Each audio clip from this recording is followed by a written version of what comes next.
Hi, I'm Tim. Welcome to our channel, and thanks for logging on. Today we're discussing a special edition tribute to a special edition original. Of course, this is the 2016 Tag Heuer Monza Caliber 17, nostalgically branded Heuer, in reference and deference to the 1976 watch that celebrated Niki Lauda's World Championship in what was then the Grand Prix while driving for Ferrari. Now, the watch on my wrist can be seen and purchased on our website. Subscribe to our YouTube channel if you enjoy these videos, and please click on the card in the upper right hand corner of the screen at any time during this video to see our full sales listing for this timepiece, with additional accessories included in the sale, high resolution images for your desktop, and naturally complete pricing details for this 2016 special series in titanium. Now, you can see on my wrist the watch certainly has the look of the original, but in many ways the good old days are today, and this is a far superior product.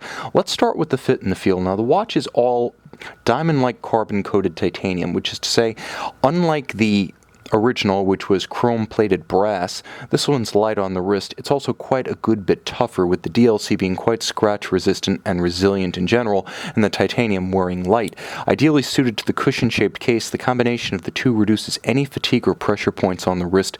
It wears a treat. The watch is 42 millimeters across the round of the case, not including chronograph pushers or crown. In terms of thickness, well, frankly, it isn't. 13.5 millimeters with a generously sloped bezel, such that you can easily wear this one underneath a tight sleeve or cuff. From lug to lug, 49.5 millimeters across the wrist, and you'll note that the lugs are very short, tightly cropped, and downturned dramatically. You'll also note that the strap is wonderfully flexible, both the material itself, lovely, comfortable, and pliant, as well as the unconstrained range of motion for the strap on each side means you can wear this on a small wrist. It would be just as at home on a 14 centimeter circumference wrist as it would be on an 18 or 19 centimeter tree trunk. Now, the strap is a good deal better than what you would have seen in the old days. Perforated for the vintage look, it's substantial with modern levels of fit, finish, and materials.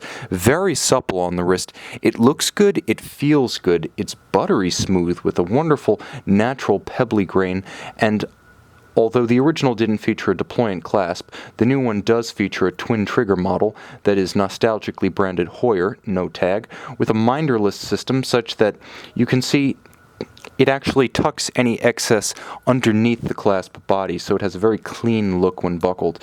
Twin trigger deployant action means you do have to positively disengage it. It can simply pop open.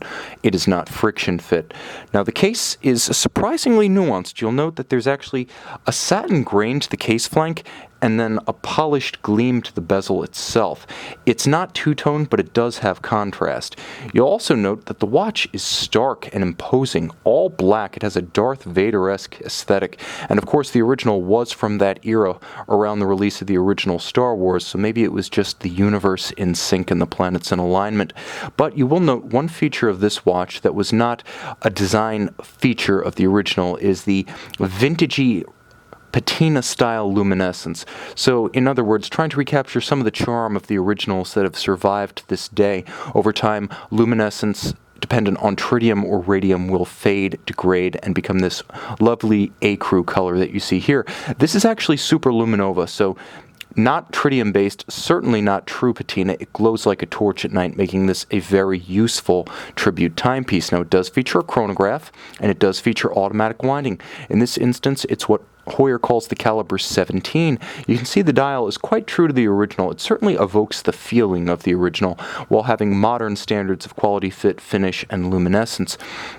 Now, the caliber 17 is automatic winding underneath the commemorative caseback, 42-hour power reserve. It is a modular chronograph with a 2892 or 2892 based movement underneath and a Dubois de Praz module on the top, providing vertical clutch engagement. So this chronograph is quite smooth, you'll note, in operation. It does not jump or stagger as you start or stop it.